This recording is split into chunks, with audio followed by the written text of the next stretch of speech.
નમસ્કાર મિત્રો, આગળ વિષય વિજ્ઞાનમાં પ્રકરણ પહેલું આપણી આસપાસના દ્રવ્યો એમાં 6 તાસ સુધીનો અભ્યાસ કર્યો. આજે આપણે એક આગળ નવા મુદ્દાની સાથે અભ્યાસ કરવાનો છે. તો એ ભણતા પહેલા આગળ જે ભણી ગયા છે એના વિશે થોડું ટૂંકમાં રિવિઝન કરી લઈએ કે આપણે આગળ શું શું ભણ્યા. તો હાવ શરૂઆતમાં સૌપ્રથમ દ્રવ્ય એટલે શું, જુદા જુદા વૈજ્ઞાનિકો અને તત્વજ્ઞાનીઓના મતે દ્રવ્ય એટલે શું, દ્રવ્ય શેનો બનેલો હોય એ શીખ્યા. ત્યારબાદ દ્રવ્યની પ્રકૃતિ એટલે કે દ્રવ્યનો સ્વભાવ એના વિશે પરિચય મેળવ્યો કે દ્રવ્ય મુખ્યત્વે બે સ્વભાવ ધરાવે. કે પહેલો સ્વભાવ દ્રવ્ય એ કણોનો બનેલો હોય છે અને બીજો સ્વભાવ કે દ્રવ્યના કણો અતિ સૂક્ષ્મ હોય છે. એના પછી આપણે દ્રવ્યની મુખ્ય 3 લાક્ષણિકતાઓનો અભ્યાસ કર્યો. પહેલી લાક્ષણિકતા એ હતી કે દ્રવ્ય છે એ કણોનો બનેલો હોય છે. આપણે આગળ સ્વભાવમાં પણ શીખી ગયા. ત્યારબાદ બીજી લાક્ષણિકતા હતી કે દ્રવ્યના કણો સતત ગતિશીલ હોય છે અને ત્રીજી લાક્ષણિકતા હતી કે દ્રવ્યના કણો એકબીજાને આકર્ષે છે. આ 3 લાક્ષણિકતાઓનો અભ્યાસ કર્યો. ત્યારબાદ દ્રવ્યની અવસ્થાઓ વિશે આપણે શીખ્યા હતા કે દ્રવ્યની મુખ્ય તો 5 અવસ્થા છે: ઘન, પ્રવાહી, વાયુ, પ્લાઝ્મા અને પાંચમી અવસ્થા બોઝ-આઇન્સ્ટાઇન સંઘટક. પણ આપણે આ પાઠની અંદર મુખ્યત્વે 3 અવસ્થાઓનો અભ્યાસ કરવાનો છે: ઘન, પ્રવાહી અને વાયુ. એના વિશે પણ આપણે આગામી લેક્ચરની અંદર શીખ્યા હતા કે ઘન, પ્રવાહી અને વાયુ ની લાક્ષણિકતાઓનો અભ્યાસ કર્યો હતો અને એમાં અમુક અપવાદો પણ જોયા હતા. આ ઘન, પ્રવાહી અને વાયુ આ 3 અવસ્થાને શીખવું બહુ સરળ છે. ખાલી તમે 5 થી 6 શબ્દ યાદ રાખો એટલે 3 અવસ્થાનો તફાવત આપણને યાદ રહી જાય. એ કયા 5 શબ્દ છે એ ફટાફટ જોઈ પછી આગળના મુદ્દાનો અભ્યાસ આપણે કરીએ કે ઘન, પ્રવાહી અને વાયુ આ 3 અવસ્થાઓની લાક્ષણિકતા શીખવી હોય તો પહેલો મુદ્દો આપણે ઘન, પ્રવાહી અને વાયુમાં તમને ખ્યાલ છે ઘન, પ્રવાહી અને વાયુ આ ત્રણેયના મુદ્દા તમે સાથે લખી શકો. પહેલો શબ્દ છે આકાર. આકારને આધારે આપણે ઘનની અંદર, પ્રવાહીની અને વાયુની અંદર એની લાક્ષણિકતાઓ શીખ્યા હતા. તમને ખ્યાલ હશે, યાદ હશે. ત્યારબાદ બીજો શબ્દ છે આંતરઆણ્વીય આકર્ષણ બળ.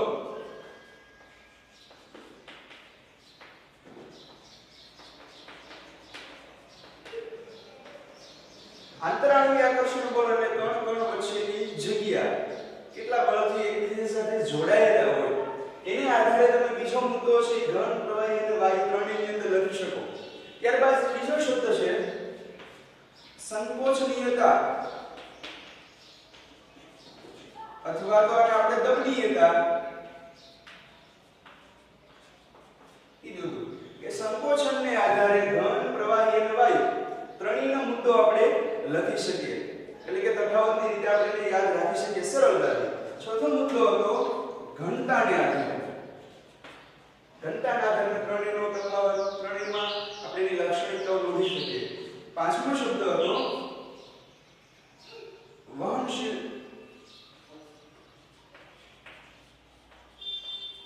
વહનશીલતા એટલે કે ફેલાઈ શકે છે. એને આધારે આપણે ત્રણેય અવસ્થાની અંદર એના મુદ્દાઓ નોંધ્યા હતા કે ઘન પદાર્થ દ્રઢ હોય એ ફેલાઈ ન શકે, પ્રવાહી પદાર્થ તરલ હોય એટલે કે વહી શકે છે, જ્યારે વાયુ પદાર્થ અતિ તરલ હોય એટલે કે સૌથી વધારે વહનશીલતાનો ગુણ ધરાવે. અને છઠ્ઠો મુદ્દો પ્રસરણ. પ્રસરણને આધારે તમે ત્રણેયના મુદ્દાઓ છે ત્રણમાં એની લાક્ષણિકતાઓ નોંધી શકો. તો આ ઘન, પ્રવાહી અને વાયુ ત્રણેય અવસ્થાઓ યાદ રાખવા માટેના સરળ 6 શબ્દો છે. જો એ તમને આવડે એટલે તમે ઘન, પ્રવાહી અને વાયુ અવસ્થાઓની લાક્ષણિકતા સરળતાથી યાદ રાખી શકો. ફરીવાર જોઈ લો. પહેલો શબ્દ આકાર, બીજો શબ્દ આંતરઆણ્વીય આકર્ષણ બળ, ત્રીજો શબ્દ સંકોચનીયતા અથવા તો દબનીયતા, ચોથો શબ્દ ઘનતા, પાંચમો શબ્દ વહનશીલતા અને છઠ્ઠો શબ્દ પ્રસરણ. તો આ થયું રિવિઝનની વાત. આગળ જે આપણે અભ્યાસ કર્યો હતો એનો આપણે ટૂંકમાં ફટાફટ રિવિઝન થઈ ગયું. હવે આજે આપણે અભ્યાસ કરવાનો છે શું દ્રવ્ય પોતાની અવસ્થા બદલી શકે છે? મુખ્ય ત્રણ અવસ્થા ઘન, પ્રવાહી અને વાયુ. તો શું એની અવસ્થા એટલે કે ઘન પદાર્થ હોય કે પ્રવાહી હોય કે વાયુ એની અવસ્થા ગુમાવીને નવી અવસ્થા ધારણ કરી શકે? એટલે કે ઘન પદાર્થ પ્રવાહી બની જાય, પ્રવાહી હોય વાયુ બની શકે, અથવા તો વાયુ પાછો ઘન બની શકે. એનો અભ્યાસ આજના લેક્ચરની અંદર કરવાનો છે કે શું દ્રવ્ય પોતાની અવસ્થા બદલી શકે. ચલો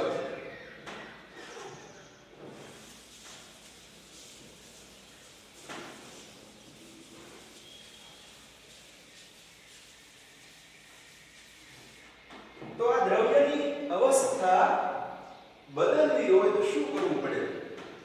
અવસ્થા બદલે ત્યારે દ્રવ્યના કણમાં શું અસર પડે, અથવા તો અવસ્થા બદલાવવા માટે આપણે શું ફેરફાર કરવા પડે, એના વિશે આજના લેક્ચરની અંદર શીખવાનું છે કે દ્રવ્ય પોતાની અવસ્થા તો બદલે છે. આપણે એક સરળ ઉદાહરણથી એની ચર્ચા કરીએ. તમે જાણો છો કે પાણી એ ત્રણેય અવસ્થા ધરાવે, ઘન, પ્રવાહી અને વાયુ.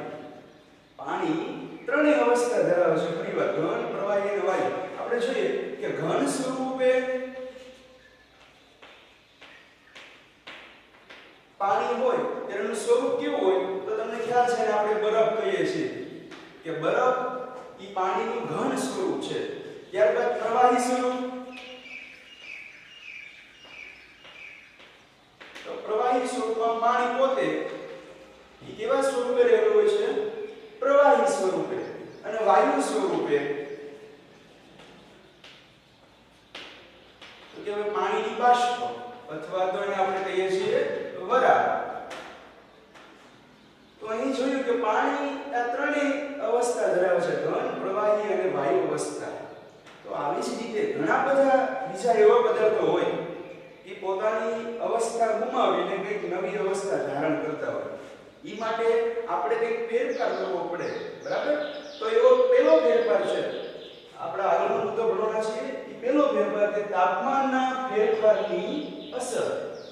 એટલે કે જ્યારે અવસ્થામાં તાપમાન ફેરફાર કરવામાં આવે, તાપમાન વધારવામાં આવે કે તાપમાન ઘટાડવામાં આવે, તો પદાર્થ પોતાની અવસ્થા બદલીને નવી અવસ્થા ધારણ કરે.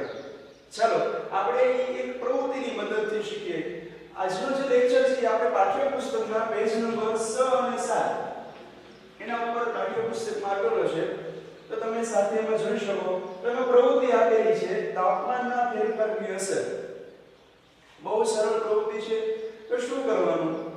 તો સાધન સામગ્રીની અંદર આપણે એક સ્ટેન્ડ લીધું છે લોખંડનું, એક 3 સ્ટેન્ડ, એની ઉપર એક બીકર ગોઠવ્યું છે.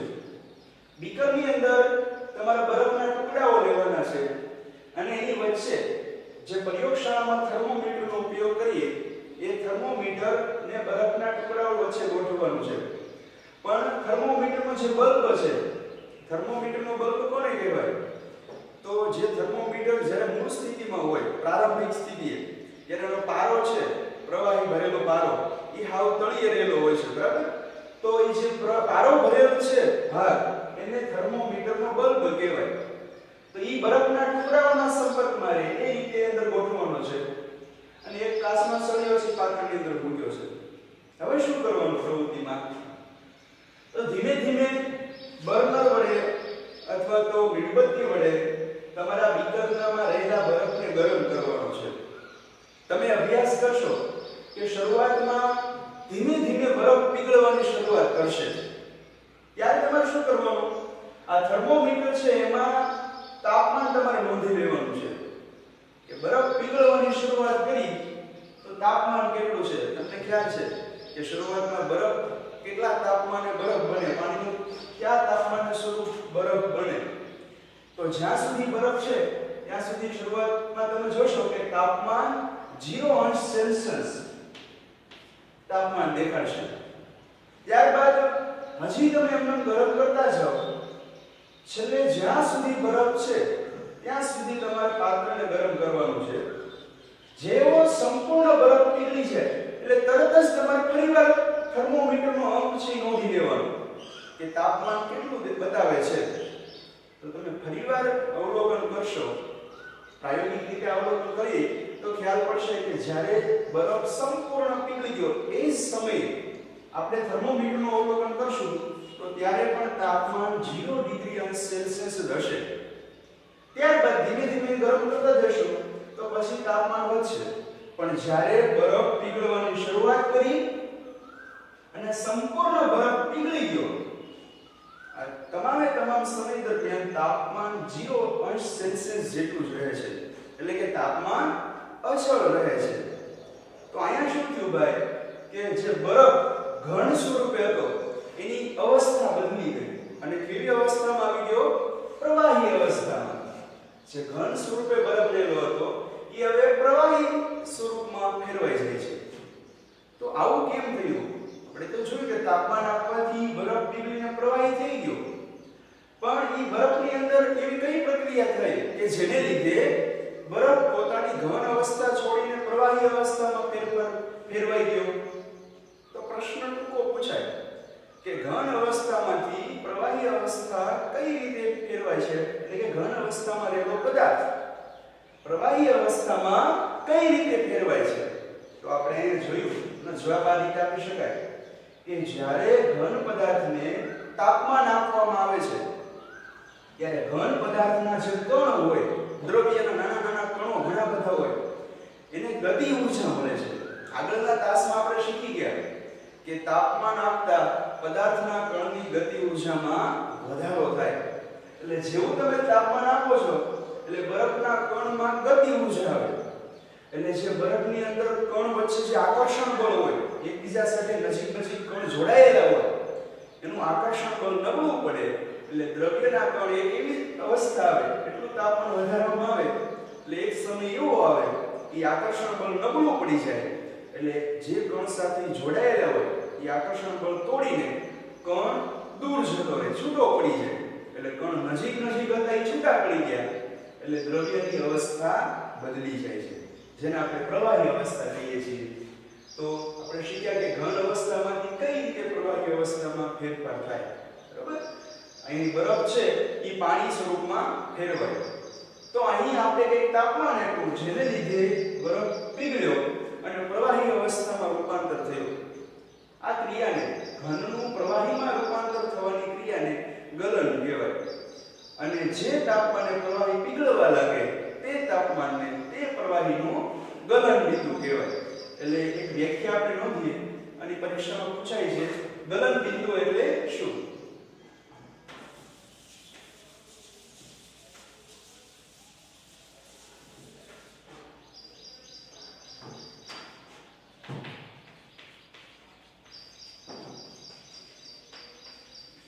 જેને અંગ્રેજીમાં કહેવાય મેલ્ટિંગ પોઈન્ટ.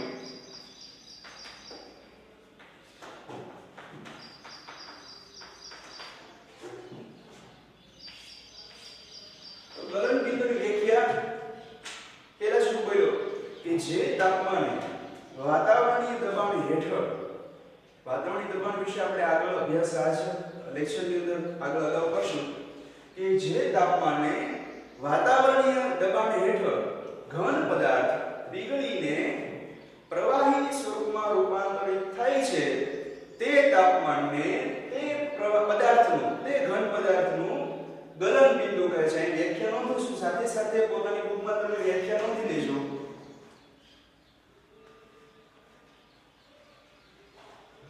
જે તાપમાને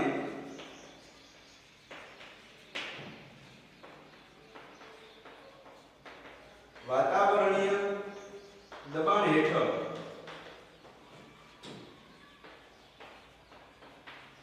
ઘન પદાર્થ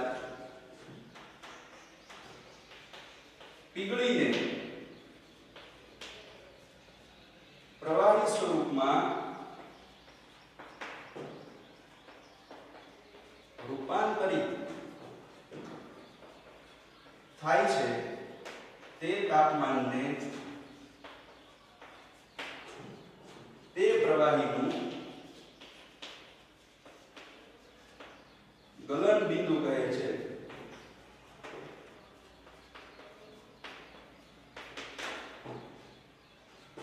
શું? ફરીવાર વ્યાખ્યા જોઈ લો. જે તાપમાને વાતાવરણીય દબાણ હેઠળ ઘન પદાર્થ પીગળીને પ્રવાહી સ્વરૂપમાં રૂપાંતરિત થાય છે તે તાપમાનને તે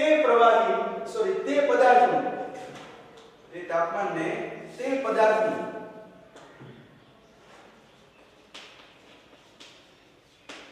ગલન બિંદુ કહે છે. બરાબર. બહુ ખાસ સરળ બે શબ્દ યાદ રાખજો. જે તાપમાન એટલે કે જે તાપમાન આપતા ઘન પદાર્થ પીગળવા લાગે તે તાપમાનને તે પદાર્થનું ગલન બિંદુ કહે છે. આપણે અહીં જે બરફ છે એનું ગલન બિંદુ કેટલું છે તમે જાણો છો કે બરફ સ્વરૂપ છે એ કયા તાપમાને પીગળવા લાગે છે. આપણે જોયું હતું પ્રવૃત્તિમાં કે બરફ 0°C તાપમાને પીગળવા લાગે છે. એટલે બરફનું ગલન બિંદુ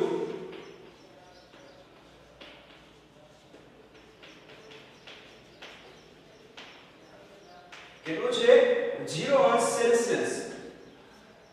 પરંતુ પાઠ્યપુસ્તકમાં તમે જોશો તો એક આંકડો આવો આપ્યો છે કે બરફનું ગલન બિંદુ 273.16 કેલ્વિન જેટલું છે. એટલે કે તાપમાનનો અંક તમને કેલ્વિનમાં આપેલો છે. કેટલો 273.16 કેલ્વિન. તો આ કેલ્વિન એટલે શું?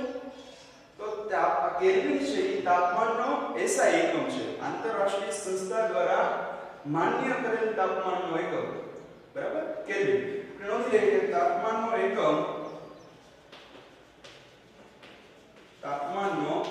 SI એકમ કયો છે? કેલ્વિન.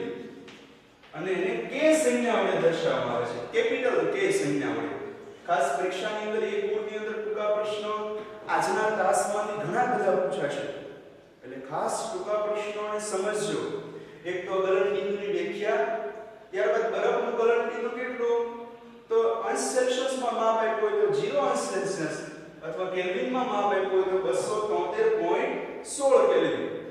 સરળતા ખાતર ઘણીવાર 0°C બરાબર 273 ફક્ત લેવામાં આવે છે. 273 કેલ્વિન. જ્યારે મોટી ગણતરી કરવાની હોય ત્યારે 0°C એના બરોબર આપણે 273 કેલ્વિન સરળતા ખાતર લઈએ છીએ. પણ બહુ સચોટ ગણતરી કરવાની હોય ત્યારે 0°C બરાબર 273.16 કેલ્વિન લેવામાં આવે છે. પરીક્ષામાં આપણને પૂછાય કે બરફનું ગલન બિંદુ કેટલું? તો ત્યાં તો તમે 0°C લખવાનું અથવા તો 273.16 કેલ્વિન. ત્યારબાદ આપણે તાપમાનનો SI એકમ જોયો કે છે કેલ્વિન. તો આ કેલ્વિન અને સેલ્સિયસ એમના રૂપાંતરો આપણને ખ્યાલ હોવો જોઈએ. એટલે કે સેલ્સિયસ માપમાંથી કેલ્વિનમાં ફેરવવાનું થાય અથવા કેલ્વિન માપમાંથી સેલ્સિયસ માપમાં ફેરવવાનું થાય. તો એ આપણે આવડવું જોઈએ. એટલે બહુ સરળ સૂત્ર છે કે સેલ્સિયસ માપ આપેલું હોય અને તમારે કેલ્વિનમાં રૂપાંતરિત કરવું હોય તો એના માટે K બરાબર કેલ્વિન બરાબર અંશ સેલ્સિયસ વત્તા 273. તમારે કેલ્વિનમાં તાપમાન મેળવવું હોય તો જે સેલ્સિયસમાં તાપમાન આપ્યું એમાં 273 ઉમેરી દેવાનું.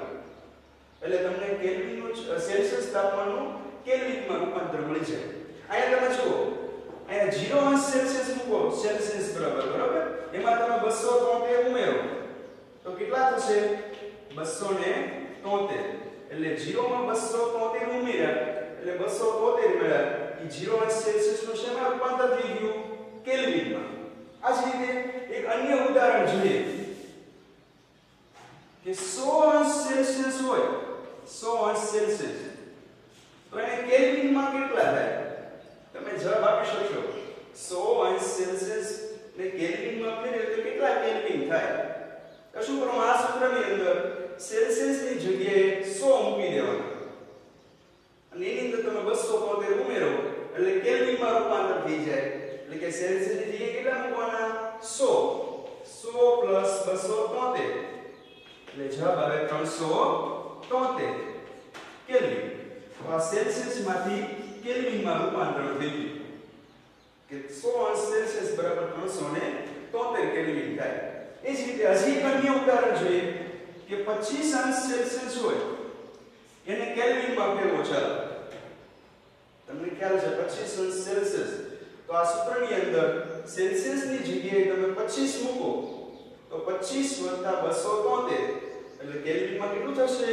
25 + 273 એટલે થશે 298. તો આ બહુ સરળ છે. પરીક્ષાની અંદર ટૂંકા ગુણની અંદર એક ગુણની અંદર પ્રશ્ન પૂછાય કે આપેલ તાપમાન હોય સેલ્સિયસ ની અંદર હોય તો એને કેલ્વિનમાં ફેરવો. એ જ રીતે ઉલટું પૂછાય, કેલ્વિનમાં માપ આપેલું હોય અને સેલ્સિયસમાં પૂછાય તો એની માટે એક સરળ સૂત્ર, આ સૂત્રની અંદર તમારે સેલ્સિયસને કરતા બનાવી દેવાનું. સૂત્રમાંથી સેલ્સિયસને સૂત્રનો કરતા બનાવો તો નવું સૂત્ર સેલ્સિયસ બરાબર +273 બરોબર ની આ બાજુ આવે તો માઈનસ કેલ્વિન માઈનસ 273. તો આ તમારું બીજું સૂત્ર તૈયાર થઈ ગયું. આ સૂત્ર ક્યારે વાપરવાનું? કેલ્વિનમાં માપ આપેલું હોય અને સેલ્સિયસમાં ફેરવવું હોય ત્યારે તમારે આ સૂત્રનો ઉપયોગ કરવાનો. ચાલો આપણે એક ઉદાહરણ જોઈએ કે 573 કેલ્વિન છે. આ 573 કેલ્વિન ને તમારે સેલ્સિયસમાં ફેરવવાના છે. તો આ સૂત્રની અંદર કિંમત મૂકીએ આપણે કે ચાલો સેલ્સિયસ બરાબર કેલ્વિન કેટલા આપેલા છે આપણને 573. તો આની જગ્યાએ 573 મૂકો. 573 માઈનસ 273 બાદબાકી કરો. 573 માંથી 273 જાય તો કેટલા વધશે? 300. તો 573 કેલ્વિન બરાબર 300 સેલ્સિયસ થાય. આ જ રીતે તમે કોઈ પણ ઉદાહરણ લઈ ગણતરી કરી શકો. તો ખાસ યાદ રાખજો, બરફનું ગલનબિંદુ 0 સેલ્સિયસ છે અથવા તો 273.16 કેલ્વિન અને સરળતા ખાતર આપણે 0 સેલ્સિયસ બરાબર 273 લઈએ છીએ. ત્યારબાદ તાપમાનનો SI એકમ કેલ્વિન છે. અહીં આપણે કેલ્વિનમાંથી સેલ્સિયસમાંથી કેલ્વિનમાં ફેરવવાનું અને કેલ્વિન માપ આપેલું તો સેલ્સિયસ ફેરવવા માટેનું સૂત્ર શીખ્યા અને એના ઉદાહરણો પણ જોયા. ખાસ આ શીજો 2-3 વધારે રકમ બનાવી પોતાની જાતે દાખલો સોલ્વ કરજો. પરીક્ષાની અંદર આવા દાખલા, આવો કોઈ પ્રશ્ન એક ગુણની અંદર પૂછાતો હોય છે. આગળ વધીએ તો ગલનબિંદુની વાત કરી, ગલનની વાત કરીએ. ગલન એટલે શું? કે ઘન પદાર્થનું પીગળવાની પ્રક્રિયા છે એને ગલન કહેવાય. ત્યારબાદ એક નવી સંકલ્પના આજે આપણે શીખી છે જે છે ગલન મુક્ત ઉષ્મા. કોઈ પદાર્થ હોય ઘન પદાર્થ તો એને પીગળવા માટે કેટલી ઉષ્મા આપવી પડે, બરાબર? ઉદાહરણ તરીકે આપણે બરફને પીગળ્યો તો બરફને પીગળવા માટે કંઈક ઊર્જા આપવી પડે. તો એ કેટલી ઊર્જા આપીએ ત્યારે બરફ પીગળી જાય છે તો એ આપણે શીખવું છે. પરંતુ એ પહેલા એ શીખીએ કે જેમ બરફનું ગલનબિંદુ 0 સેલ્સિયસ હતું તો 273 કેલ્વિન છે, એમ દરેક ઘન પદાર્થનું ગલનબિંદુ સરખું હોય એટલે કે એને પીગળવા માટે સરખી ઊર્જા આપવી પડે? ના. જે પદાર્થની દરેક પદાર્થ હોય જુદા જુદા એની અંદર ગલનબિંદુ જુદું જુદું હોય. ખાસ એક શબ્દ યાદ રાખજો, વ્યાખ્યા યાદ રાખજો કે જુદા જુદા પદાર્થની અંદર ગલનબિંદુ જુદું જુદું હોય. અર્થાત અલગ અલગ ઘન પદાર્થની અંદર કણ કણ વચ્ચેનું આકર્ષણ બળ હોય એ જુદું હોય. તમને બરફને પીગળવા માટે ઓછી ઊર્જા આપવી પડે પણ એની સ્થાને તમે જુઓ કે આપણી રૂમની બારી છે એમાં જે લોખંડના સળિયા વાપર્યા છે તો એ લોખંડને આપણે પીગળવા માટે શું 0 સેલ્સિયસ તાપમાને લોખંડ પીગળી જશે? નહીં. એને કંઈક વધારે તાપમાનની જરૂર પડે. તો અમુક પદાર્થોના તાપમાન ગલનબિંદુ નોંધી આપણે ખાસ જાણકારી માટે એને નોંધી લેજો.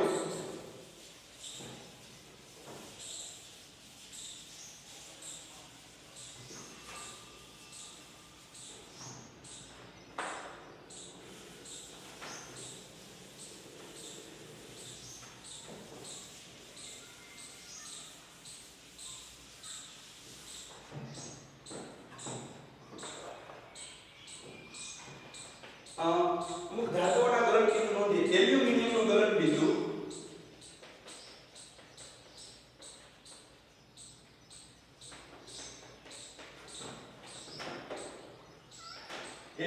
ગલનબિંદુ છે 933 કેલ્વિન.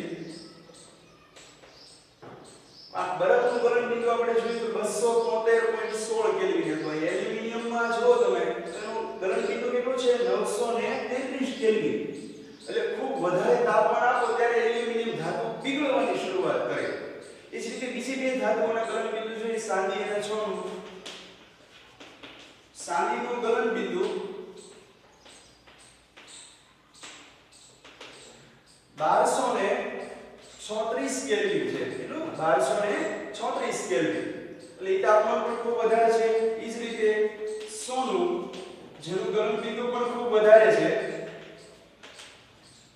1336 કેલ્વિન 1336 કેલ્વિન તો આ ધાતુઓ છે એટલા ખૂબ ઊંચા તાપમાને પીગળે છે એટલે કે પ્રવાહી સ્વરૂપમાં રૂપાંતરિત થાય છે તો આ થયું ગલનબિંદુની વાત હવે આ ગલનબિંદુ એટલે અમુક આપણે ઊર્જા આપવી પડે છે એવું કેમ થાય છે કે ઊર્જા આપતા કણ છે એનું આકર્ષણ બળ તૂટે છે અને પોતે અવસ્થા બદલે છે બરાબર તો આ પ્રવૃત્તિમાં પાછા આવો તો આપણે અભ્યાસ કર્યો હતો કે જ્યારે બરફ પીગળવાની શરૂઆત કરે ત્યારે તાપમાન 0 અંશ સેલ્સિયસ હતું અને સંપૂર્ણ બરફ પીગળી ગયો એ સમયે પણ તાપમાન 0 અંશ સેલ્સિયસ હતું તો વચ્ચેનો બરફ પીગળ્યો એ દરમિયાન તાપમાન તો આપણે સતત આપતા રહ્યા હતા તો એ તાપમાન વધારાનું તાપમાન ક્યાં ગયું એ તાપમાન અચળ કેમ રહ્યું આપણે એમ કહું છું કે તાપમાન તો આપણે સતત આપતા રહીએ છીએ થર્મોમીટરમાં અંકમાં કેમ તાપમાન વધતું નથી શા માટે 0 અંશ સેલ્સિયસ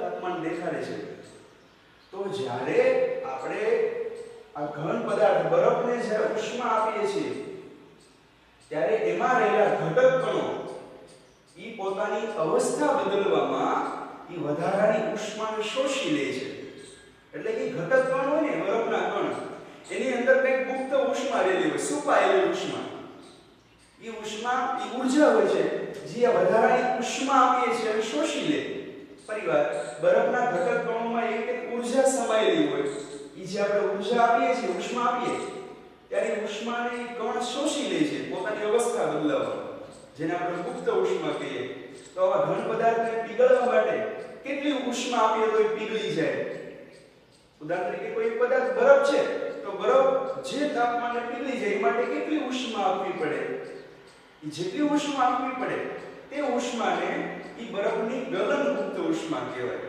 તો ગલનગુપ્ત ઉષ્મા કોને કહેવાય ચાલો નોંધીએ બીજી વ્યાખ્યા અને ખાસ આઈપી છે ગલનગુપ્ત ઉષ્મા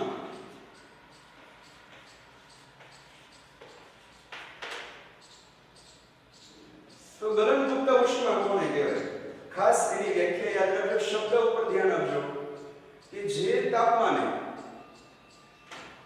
અથવા તો ગલનબિંદુ જેટલા તાપમાને એક વાતાવરણીય દબાણ હેઠળ 1 કિલોગ્રામ ઘન પદાર્થ પીગળીને પ્રવાહી સ્વરૂપમાં રૂપાંતરિત થાય છે તે તાપમાનને તે ઘન પદાર્થનું ગલનગુપ્ત ઉષ્મા કહેવાય ફરીવાર એની વ્યાખ્યા નોંધું છું ખાસ સાથે ઉપમા નોંધી લેજો કે ગલનબિંદુ જેટલા તાપમાને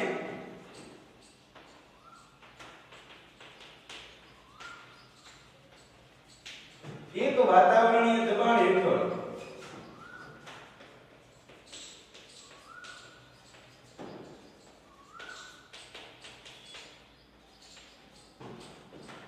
ઘન પદાર્થ એક વાતાવરણીય દબાણ હેઠળ 1 કિલોગ્રામ ઘન પદાર્થ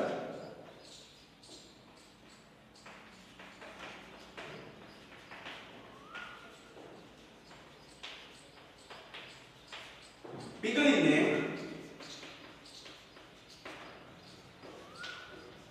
પ્રવાહીમાં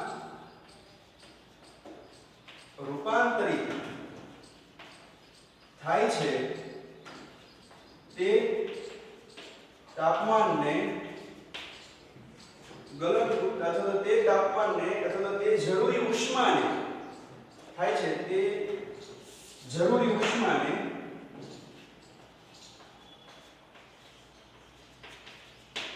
ગલનગુપ્ત ઉષ્મા કહે છે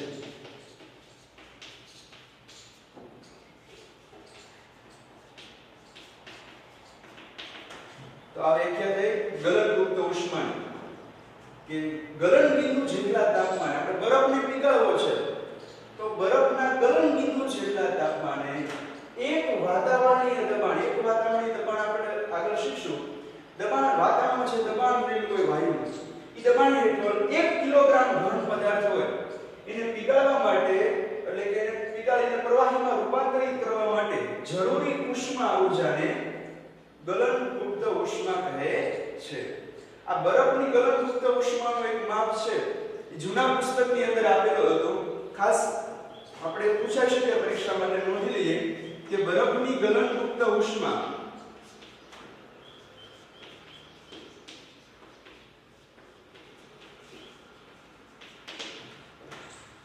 3.35 એટલે 10⁵ જૂલ પ્રતિ કિલોગ્રામ. આમાં ખાસ યાદ રાખજો કે બરફની ગલનયુક્ત ઉષ્મા કેટલી હોય છે તો કે 3.35 ગુણ્યા 10⁵ જૂલ પ્રતિ કિલોગ્રામ.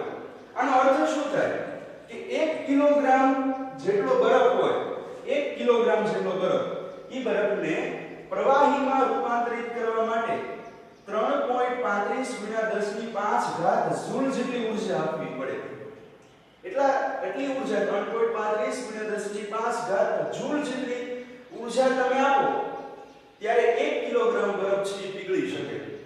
તો એને બરફની ગલનયુક્ત ઉષ્મા કહે છે. પરીક્ષાની અંદર એક ગુણની અંદર આ પ્રશ્ન છે એ પૂછાઈ શકે એટલે ખાસ આ નોંધી લેજો. તો આપણે એક પ્રવૃત્તિ દ્વારા જોયું કે ઘન પદાર્થ કઈ રીતે પ્રવાહી અવસ્થામાં ફેરવાય છે.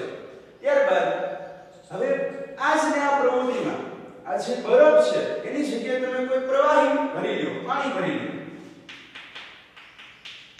અને જો તમે પાણી ભરી દો અને ફરીવાર જેમ બરફને ગરમ કર્યો હતો એ જ રીતે તમે પ્રવાહીને ગરમ કરશો તો શરૂઆતમાં કંઈક તાપમાન દેખાડશે કે પ્રવાહી સામાન્યતઃ ઓરડાના તાપમાને 25 સેલ્સિયસ હોય. પછી જેમ જેમ તમે ગરમ કરતા જાઓ એટલે એક તાપમાન એવું આવશે કે પાણી ઉકળવા લાગશે. ત્યારે તમારે થર્મોમીટરની અંદર તાપમાન નોંધી લેવાનું. તો તાપમાન કેટલું હશે? જ્યારે પાણી ઉકળવા લાગે ત્યારે તાપમાન 100 સેલ્સિયસ જેટલું હશે.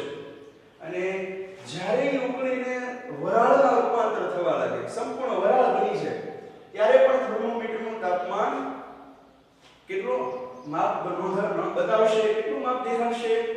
100 સેલ્સિયસ. એટલે કે પાણી ઉકળવા લાગે, વરાળ બનવા લાગે ત્યારે 100 સેલ્સિયસ અને સંપૂર્ણ વરાળ બની જાય ઈ સમયે પણ તાપમાન 100 સેલ્સિયસ જેટલું તાપમાન દેખાડશે. અર્થાત પાણીનું ઉત્કલન બિંદુ છે ઈ 100 સેલ્સિયસ છે. ઉત્કલન બિંદુ શબ્દ એવો આપણે સમજીએ કે ઉત્કલન બિંદુ કોને કહેવાય? તો જે તાપમાને વાતાવરણીય દબાણ હેઠળ પ્રવાહી ઉકળવા લાગે એટલે કે પ્રવાહી ઉકળીને વાયુ સ્વરૂપમાં ફેરવાય તે તાપમાનને તે પ્રવાહીનું ઉત્કલન બિંદુ કહેવાય. અહીંયા પણ તમે આગળ જોયું કે જેમ પાણીના કણને ઊર્જા મળી એટલે પાણીના કણ વચ્ચેનું આકર્ષણ બળ નબળું પડે છે અને કણ પોતાની આકર્ષણ બળ છોડીને છૂટા થઈ અને એક કણથી છૂટા પડીને દૂર જતા રહે છે. એટલે કે ઈ વાયુ સ્વરૂપમાં ફેરવાય છે. પ્રવાહી શેમાં ફેરવાય છે? વાયુ સ્વરૂપમાં. તો એના આધારે આપણે અમુક પ્રશ્નોનો જવાબ આપી શકીએ કે પ્રવાહીનું વાયુ સ્વરૂપમાં કઈ રીતે રૂપાંતર થાય. તો જવાબ દેવાનો કે જ્યારે પ્રવાહીને ઉષ્મા આપવામાં આવે છે ત્યારે પ્રવાહીના કણ વચ્ચે રહેલું આકર્ષણ બળ છે એ નબળું પડે છે અને કણ છે પોતાનું નિયત સ્થાન છોડી અને બીજા સ્થાને જતો રહે છે અને જેને લીધે પ્રવાહીનું વાયુ સ્વરૂપમાં રૂપાંતર થાય છે. તો જ્યારે વાયુ સ્વરૂપમાં પ્રવાહી ફેરવાય જાય એ તાપમાનને તે પ્રવાહીનું ઉત્કલન બિંદુ કહેવાય. તો ચાલો તે વ્યાખ્યા નોંધીએ. ઉત્કલન બિંદુ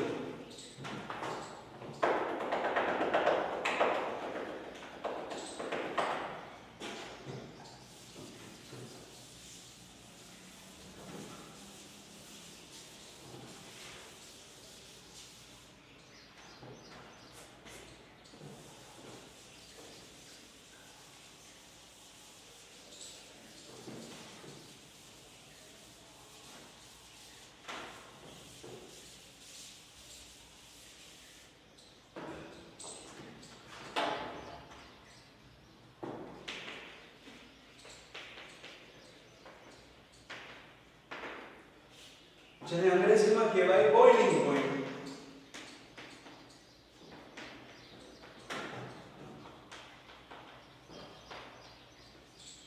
ઉત્કલન બિંદુ એટલે શું? આપણે વ્યાખ્યા જોઈ કે જે તાપમાને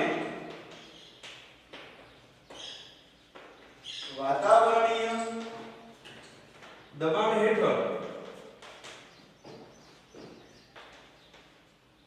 પ્રવાહી પદાર્થ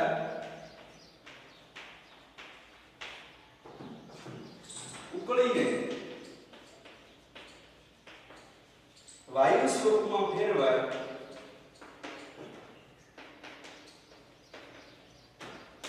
તે તાપમાનને તે પ્રવાહીનું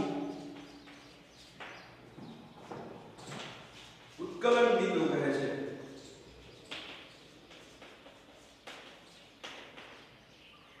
શું કે જે તાપમાને વાતાવરણીય દબાણ હેઠળ પ્રવાહી પદાર્થ ઉકળીને વાયુ સ્વરૂપમાં ફેરવાય તે તાપમાનને તે પ્રવાહીનું ઉત્કલન બિંદુ કહે છે.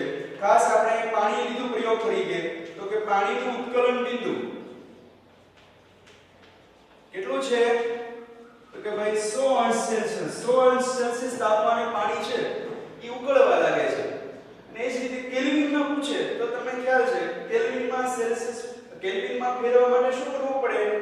તો કે ભાઈ સેલ્સિયસ માપની અંદર 273 એડ કરવા પડે, ઉમેરવા પડે. તો કેલ્વિનમાં કેટલું માપ થશે? 373 કેલ્વિન. પરીક્ષાની અંદર પૂછે કે પાણીનું ઉત્કલન બિંદુ જણાવો તો કેટલું? 100 અંશ સેલ્સિયસ અથવા તો 373 કેલ્વિન. ત્યારબાદ જેમ આપણે ઘન પદાર્થને પીગળવા માટે કંઈક ઉષ્મા આપીએ છીએ જેને આપણે ગલનમુક્ત ઉષ્મા કહીએ, તો એ જ રીતે પ્રવાહી પદાર્થને ઉકળવા માટે કેટલી ઉષ્મા આપવી પડે એને એ પ્રવાહીની બાષ્પીભવન મુક્ત ઉષ્મા કહેવાય. શું કહેવાશે? બાષ્પીભવન મુક્ત ઉષ્મા.